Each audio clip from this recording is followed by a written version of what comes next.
किस मामले को लेकर ज्ञापन दिया है?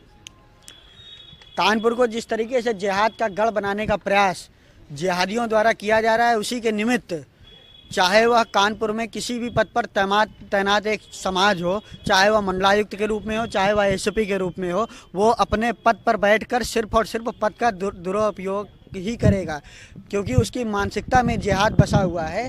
जिस तरीके से कानपुर की यह घटना एक घटित हुई है कि एक दलित हिंदू छात्रा के साथ में एक एसपी के पद पर तैनात एक जिहादी ने लव जिहाद की घटना को बढ़ावा दिया है, उसी के खिलाफ कानपुर पुलिस ने मुकदमा भी लिखा है। लेकिन कानपुर के हिंदू समाज का दर्द यह है कि अभी तक उसकी गिरफ्तारी सुनिश्चित नहीं हुई है, जबकि माननीय उच्चतम न्यायालय की यह गाइडलाइन है कि मुकदमा दर्ज होने के तुरंत बाद गिरफ्तारी सुनिश्चित होनी चाहिए। हम शासन से भी आग्रह करेंगे कि इस आरोपी की तत्काल प्रभाव से इसकी बर्खास्त किया जाए। और जिस तरीके से यह मुकदमा दर्ज होने के बाद भी पीड़ित परिवार से एक दो बार मिलने गया, जो अभी तक सूचनाएं सुनने को आई हैं, तो यह उस परिवार को किसी भी तरह से दबाव और प्रभाव में अपने ना लेने पाए, इसका भी कानपुर प्रशासन ध्यान दे और उसकी जो गिरफ्तारी वह तुरंत सुनिश्चित करे, क्योंकि मुकदमा कानपुर पुलिस की तरफ से दर्ज किया गया है और वह कानपुर कमिश्नरी में तैनात भी था। और तैनात होने के बाद अगर वह खुला घूम रहा है और अपने ऑफिस में जा रहा है, आ रहा है और अपराधी कानपुर पुलिस ने स्वयं उसको बनाया है, तो कहीं ना कहीं एक प्रश्न चिन्ह पुलिस की कार्यप्रणाली पर भी उठाता है। भैया अब तक उसके घर के, अगर वो उस कृत्य में शामिल भी ना हुआ होता और साक्ष्य भी उसके खिलाफ ना मिले होते, तब भी उसके घर के दरवाजे तोड़ दिए गए होते, मुझे ऐसा लगता है। पुलिस ने अभी तक पीड़िता के किस तरह के बयान नहीं कराए।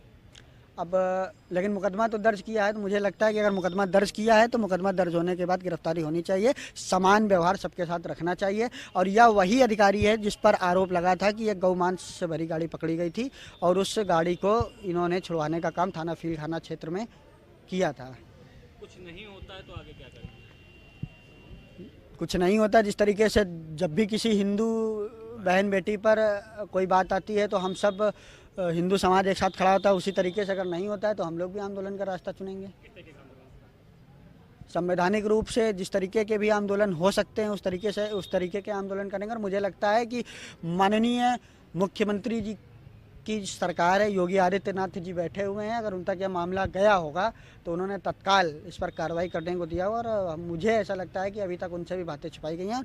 हम कहीं ना कहीं कानपुर के जो जनप्रतिनिधि हैं उन तक यह बात पहुंचाकर उनसे आग्रह करेंगे कि आप मुख्यमंत्री तक बात पहुंचाएं, या हम सभी प्रयास करेंगे मिलके कि माननीय मुख्यमंत्री तक बात पहुंचे और तुरंत तत्काल प्रभाव से गिरफ्तारी सुनिश्चित हो।